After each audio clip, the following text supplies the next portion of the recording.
Hello, thank you for joining.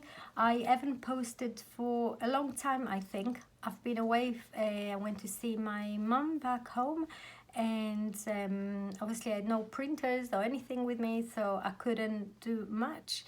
But I'm back home now, back to my crafting studio, and I am actually, I've made this video just to talk through about two different papers I'm using. There was a question on Facebook, someone who just like starting with a junk journaling journey, and I thought I will just make a quick video about it. So these two books are exactly identical images. On this one I've put less pages because that was just a trial basically. So this one is printed on ivory paper, plain ivory paper, 120 GSM. This one is also 120 GSM, but it's printed on white glossy paper. So you can see the differences. This is like much sharper, while this is like not as sharp but as a soft look, which this one is like quite bright. I like them both. So this one would feel a bit thicker because of the coating of the gloss on it. Sorry, I'm wrong, that's 150 GSM, but still it feels much thicker than this one because of the extra coating. Downside to with using this paper is this white background, like the back of the paper, and then you lose all this vintagey look to it. So what I've done, I've created an extra page for this digital kit of pages with a backing paper. So I've printed this on the back of this kit. Although I could have just left it as it is because it's nice ivory soft look page. There's actually also a lined page as well included.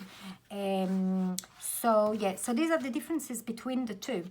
I did try to coffee stain this type of paper. Obviously it doesn't look right. So because I wanted to save on printing on the like to do all those prints twice and save on ink. So I think with my next book I will either stick one page to the back of it to each other, but then it will become thicker unless I will source a thinner like 80 GSM glossy white paper, and then I can stick them one to the back of each other, like, I think like I've done here. Yeah, I've done here, as you can see. So then it will be about the same thickness. So that's one option, or just again print on the back any pattern page. So thinking about it now, probably that's what I'll do next. I'll try to buy and the paper will be cheaper if I go to the 80 GSM glossy white. So that's one thing mainly I wanted to share. I also wanted to say that I recently opened two new shops, one more actually as a trial. So I opened a second Etsy shop, and I'll put a link first of all for this kit and to the other Etsy shop in the comments. But just those kind of images on their own, without any layering, without any extra filters on top. So these are more like digital prints, which can be used not as part of like ready-made kits, if you know what I mean.